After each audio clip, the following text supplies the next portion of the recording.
4, 3, 2, 1 start.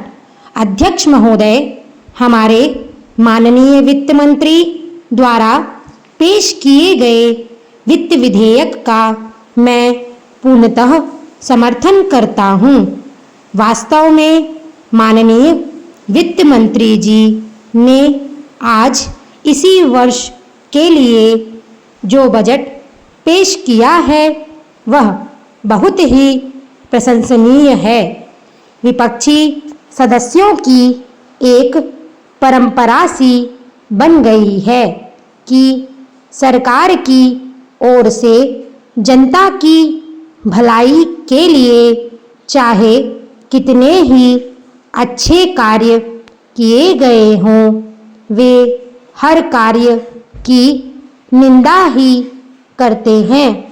हमारे देश के साथ संसार के जितने देश आज़ाद हुए थे, उनके साथ यदि तुलना की जाए तो हमारे देश ने ही सबसे अधिक प्रगति की है।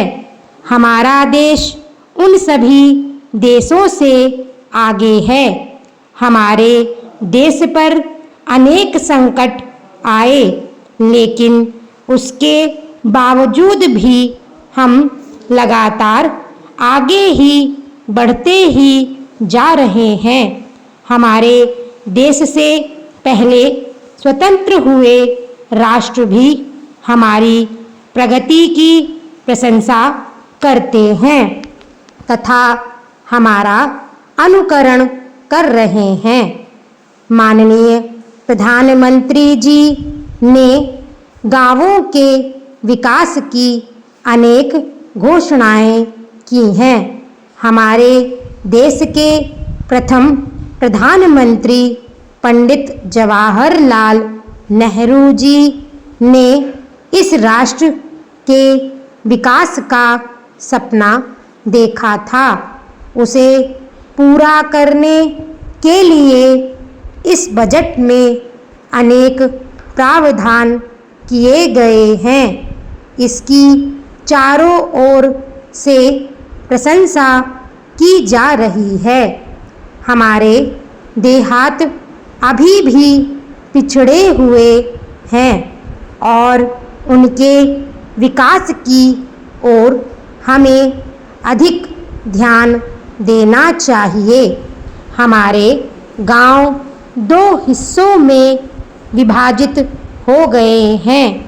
गांवों से कुछ लोग तो वे रहते हैं जो ब्रिटिश काल में अंग्रेज़ों के समर्थक थे। उनकी स्थिति आज भी अच्छी है। उनके बच्चे उच्च शिक्षा प्राप्त कर रहे हैं। उनके पास धन भी बहुत है और उसके बल पर हर तरह की सुविधा प्राप्त कर लेते हैं। परंतु दूसरी ओर कमज़ोर वर्ग के लोग भी गांवों में रहते हैं, जिनके पास शिक्षा का अभाव रहता है और वे हमेशा बेरोजगारी की स्थिति में बने रहते हैं। स्वाभाविक ही वे आज भी गरीब हैं। उनकी गरीबी का एक अन्य कारण उनके द्वारा खेतिहर मजदूर के रूप में कार्य करना भी है।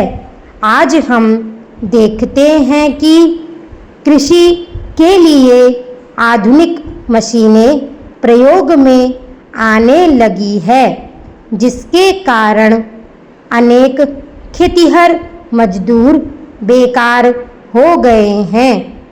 हमारी सरकार ने गरीब लोगों का जीवन स्तर ऊंचा उठाने के लिए अनेक कार्यक्रम चलाए हैं।